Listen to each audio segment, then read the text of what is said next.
ओम नमः शिवाय। जय श्री राम। साथियों, घर में किसी की मृत्यु हो जाए, चाहे अकाल मृत्यु हो चाहे स्वाभाविक मृत्यु हो, तो क्या करना चाहिए। तो देखो साथियों, मृत्यु अंतिम सत्य है और मृत्यु के बाद पुनर्जन्म भी सत्य है। जब तक कि मोक्ष नहीं हो जाता तब तक इंसान को पुनर्जन्म मिलना ही मिलना है। अब कर्मों के मुताबिक चाहे अगले जन्म में जानवर की योनि प्राप्त हो, चाहे मनुष्य की, चाहे वनस्पति की योनि प्राप्त हो, लेकिन उसे जन्म तो मिलना ही है। तो सबसे पहले खुद को संभालना है, इस सत्य को स्वीकार करना है, घबराना नहीं है। जो भी व्यक्ति आपके घर के अंदर मर गया है, मृत्यु को प्राप्त हुआ है, तो उसे परमात्मा की मर्जी मान करके अब उसकी अंतिम क्रिया है वो आपको अच्छे से करनी है। तो उसको जहाँ अपने मकान के अंदर उसको लिटा दीजिए, कमरे को बंद कीजिए, दीपक जला करके भूमि पे सुला दीजिए और एक अच्छे शॉल से, कपड़े से उसको ढक दीजिए। उसके बाद अपने रिश्तेदारों को, अपने परिवार के लोगों को खबर कीजिए और अच्छे से उसका अंतिम संस्कार कीजिए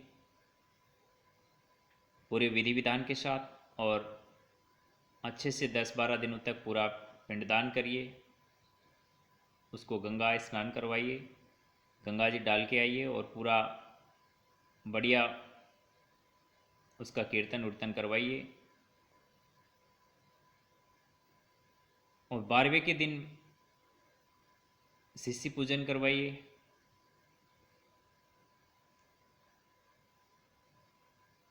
किसी की देखा देखी, क्योंकि आजकल लोग पता नहीं कहाँ से उनका ये नॉलेज आया है, कह रहे हैं कि मृत्यु के बाद कोई कर्म नहीं करना चाहिए। क्यों नहीं करना चाहिए? जब इंसान का जन्म होता है तो हम इतनी खुशियाँ मनाते हैं, तो मृत्यु के बाद क्यों नहीं उसका कर्म करना चाहिए?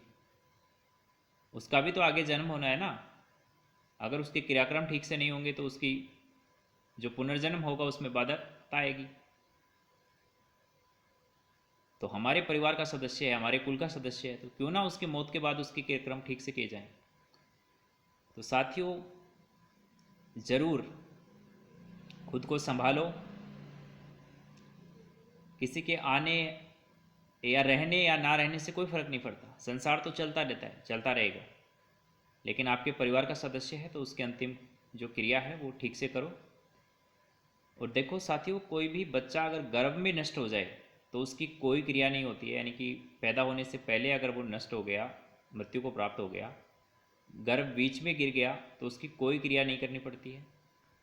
और 27 महीने तक, यानी कि जन्म के 27 महीने के बाद तक अगर कोई लड़का लड़की मर जाता है,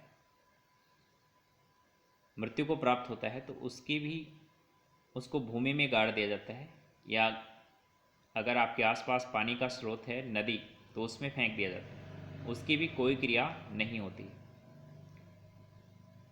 और पिता से पहले अगर बेटा बेटी मर जाए तो उसके भी श्राद्ध वगैरह नहीं निकाले जाते हैं, अर्थात उसके श्राद्ध नहीं निकाले जाते हैं। उसकी अंतिम क्रियाएं सारी होती हैं।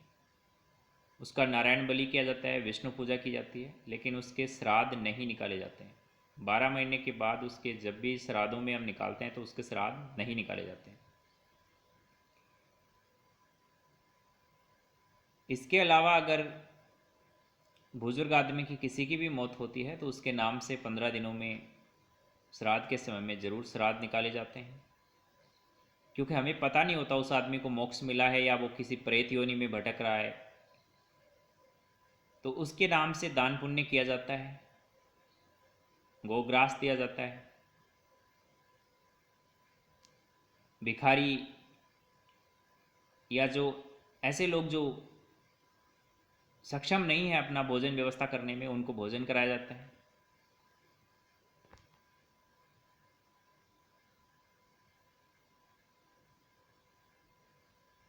तो ज़रूर इन बातों का ध्यान रखें। धन्यवाद। जय हिंद, जय भारत।